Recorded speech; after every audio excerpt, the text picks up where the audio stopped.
Jessie Marie Does Stuff here on FlossTube, coming to you from behind the screen. I am here to do a demo slash tutorial on how I create these gridded pages for my Heaven and Earth designs.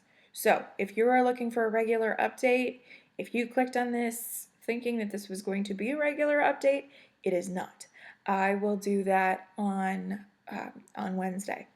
So if you are interested in how I create these, then stick around. This shouldn't be too long.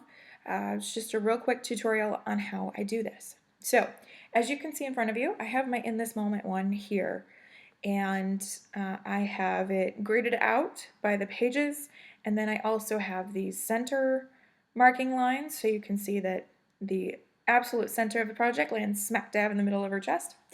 And then I have these pages shaded out. Now the interesting thing is that you guys don't necessarily know this unless you follow me on Instagram, but I did indeed finish page 16, and so that's why that's shaded out. So this just kind of gives me a visual of what is coming up, and sort of a visual aid letting me know how much I have done. So this is just another tool that I use.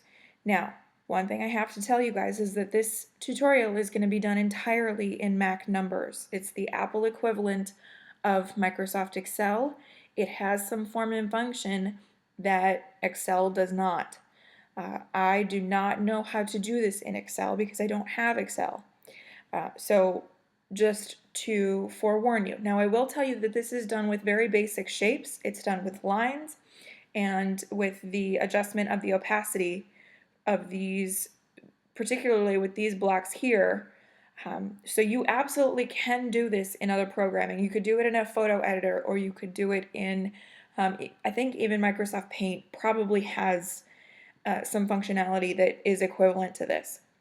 I do this pretty exactly, but a general idea is kind of typically enough. Okay, another option for you is that there is a Facebook page that does the grids. Now they don't do the shaded boxes, but if you could get your full coverage design done by them in the grid, then perhaps you could apply the shaded boxes in your photo editing if you don't want to go through the process of doing the lines. But I'm just going to show you how I do this in Mac numbers. So if there are people out there who want to do this and you have Mac numbers either on a laptop like you see here, or on your, I think some of the later models of iPad have access to Mac numbers, it's just an option for you. I'm sorry that this has taken me so long. I share when I have a page finish, and I get the question a lot, how on earth do you do that? So that's what this video here is going to hopefully address for you. Okay, so I'm going to start with a blank slate, and I'm going to add a blank page here, and I'm going to remove that table, and I'm going to start with a brand new image design so that you guys can see this sort of from start to finish. Okay, so the one that I went with is the one that I got most recently, which was a gift from my sweet husband for Valentine's Day. And so this is Apple Blossoms by Yvonne Hemingway, and I am here on the Heaven and Earth Designs page. So what I really like to do for these grids is I like to use the mock-up version. So when you're on the Heaven and Earth Designs project page, and I don't know that this is the case for all, but typically speaking, if you hit the right arrow, you will get the mock-up version.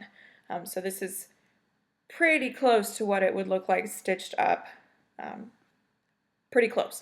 So I am going to drag that image over here, and it's going to insert it for me. Okay, so I am actually going to move this so that it is at the 0, 0. So you see it says X and Y 0. That's important for drawing the lines as accurately as possible. I've already got this zoomed in to 125%, so that is good. All right, so one piece of information I need from this page if I can, I'm going to pull this back over to close this out. Okay, so here and on the older designs, you won't necessarily be able to see this information on this page, but you will be able to see it on your cover page of your pattern. And the finished design size for this project is 600 wide by 428 high. It's a biggin. So 600 wide by 428 high. I'm actually going to just input that information in this little text box here. What was it? 428. 428. Okay, just so that I have that information there at the ready for me. Okay, one of the first things that I need to do is make sure that the units that I'm using as far as measurements are concerned is in points. And you'll sort of understand why that is important. So I'm going to head over here in the top right corner and click on Format. And on the Arrange tab, so you have Style, Image, and Arrange, you see the size here. Now it is listed in inches, so I'm going to need to switch that to the points unit. So let me show you how to do that. You're going to go up here to Numbers and Preferences, and again in the center, the tab here for rulers, you're going to change your units to points, and then select it again. So you see it's 600 by 428. Look at that, y'all. 600 by 428 points. This is going to help me accurately place the lines that I'm going to insert into this to grid it out. Okay, so we have that together. The first thing I'm going to do is I'm going to grid the center. So I'm going to put the center vertical as well as the center horizontal. All right, so first I'm going to go to Shape, and I'm just going to do a line, just a straight line, and I am going to center it like that, and then I'm going to drag it up to the top of the image and down to the bottom of the image, and then I'm going to drag it over. Now you see those crosshairs that popped up? That shows me that it is in the absolute center of the design. It is centered this way as well as up and down. So it's in the exact right location. And you can see here on this side, the X position is 300, 300. Well, half of 600 is 300, so we're good there. All right, I'm going to change the formatting of this line. I like to do dotted lines for the center ones. And you can't really see that here, but if I zoom in real good, there you see that. And I'm going to leave this at 0.5 point for the, as far as the line weight is concerned. All right, so now I'm going to do another one again for the horizontal, or for the width of the design. And I actually just copy and pasted that, but I'm going to adjust the points here so that it is in the center. And you see the same thing happen again. Those yellow crosshairs popped up to show me that the line is indeed centered in both directions. So it's got the same formatting as the other. And then we're going to go over here to Arrange. Now half of 428 is 214. So I'm actually going to fix this. There we go. So that it's 0 to 600. And then the Y, what's that, coordinate is 214 for both. So there we have it. So we have our center lines marked. Part 1 is done. Okay, now I'm gonna do the verticals first.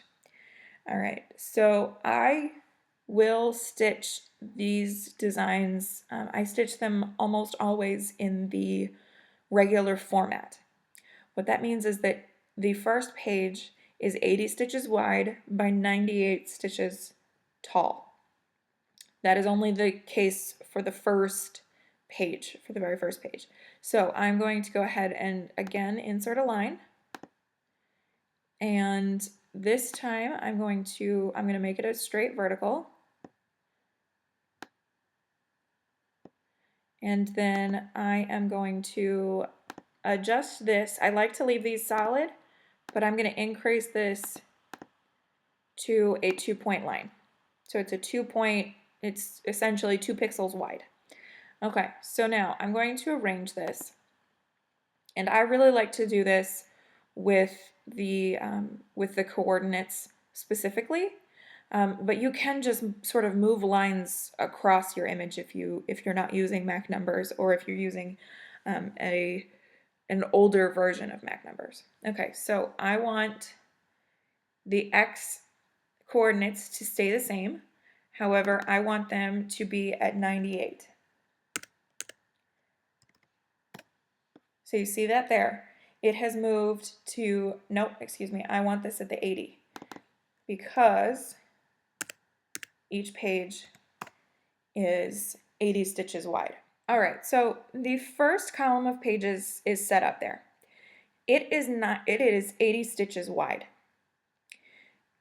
From here on out, all of the pages have a 3-stitch sort of repeat section, that grayed out section that helps you know where things need to line up. Okay, what that means is that while this page was 80 stitches wide, the next is only 77 stitches wide, and so on and so forth. And then we will address in the height of the design once we get to that part. So to be most accurate, I like to place the second and subsequent lines 77 stitches away from the previous page. Okay, stumbling a little bit. All right, so I'm going to use a calculator just to make my life a little easy. So our first page was 80 stitches wide, and then we are going to add 77 to that, 157. Okay, so this one needs to be at 157. Ta-da! And then I'm going to repeat that process over and over again. And I'm going to time lapse this so that you guys can see this come together.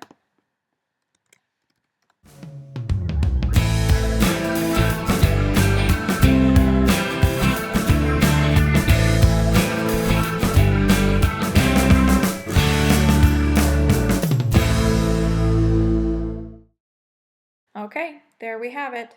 So this design is 8 pages across.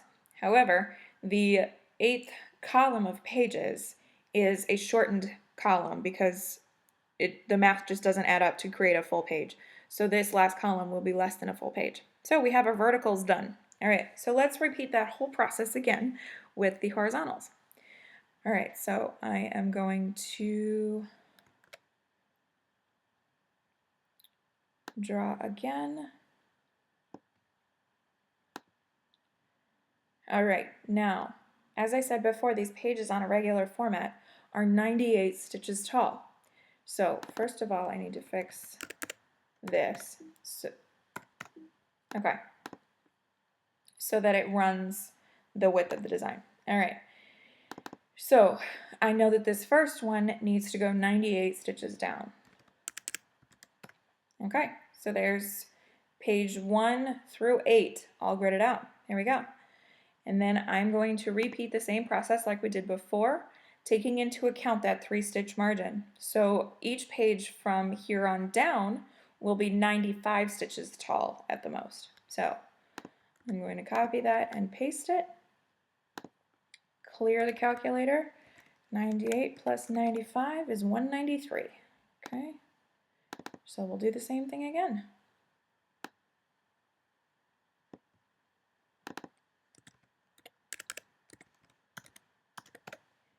Okay, 193. And then I am going to time lapse again to add in the rest.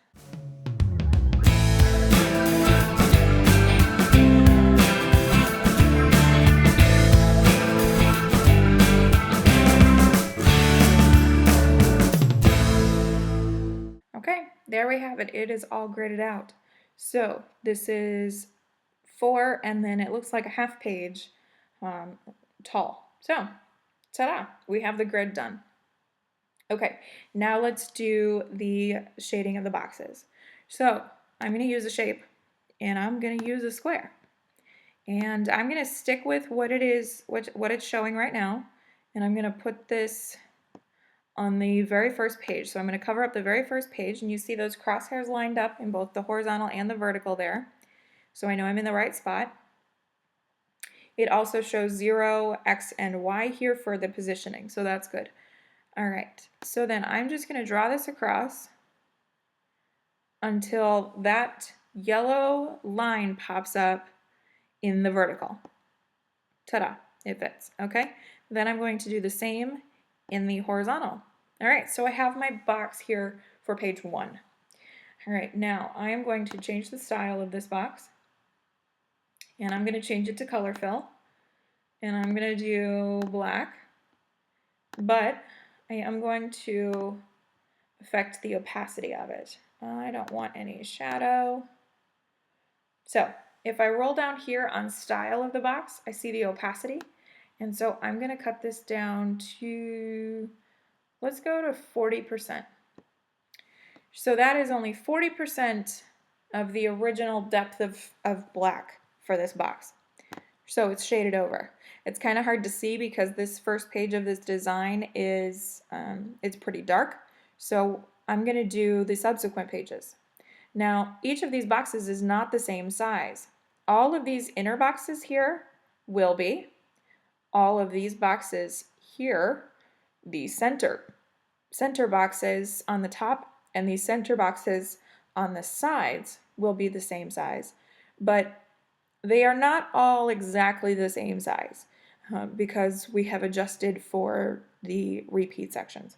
So I'm going to copy this because I would like to hold on to my styling of it and paste it. And then I'm going to cover page 2, and you see all of those crosshairs lined up. And I just need to shift that over just a little bit. And actually it needs to come up a little bit. So I just shifted this dimension here so that my center vertical yellow line popped up. Ta-da! And so now I will be able to copy this block for all of the pages across, and I will be able to create one for this page and work my way down, and then for this page, this block will suffice for all of this in the center. So that's how I do it. I just use lines, and I mess with the opacity of the shapes in order to create this. I hope that helps everybody. Let me know if you have any questions. If you have any non-Mac numbers questions, I am not going to be your best resource. I put this together using Mac numbers because I like the form and functionality of how this spreadsheet program works.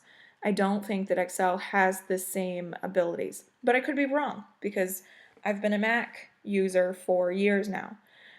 So this is how I create this. Again, I hope it helps. Let me know if you have any Mac specific questions, and I will link in the description box below. I'm going to link to the Facebook group that you can use to get your project gridded for you, and then perhaps you can use your own programming for the shaded boxes if you don't have Mac numbers. Okay, everybody, thank you so much for watching. If you're new here, this isn't normal, and if you are a returning viewer, then thank you so much. I hope that everybody's doing well. I hope that you're stitching. As always, y'all, be kind, and I will see you next time.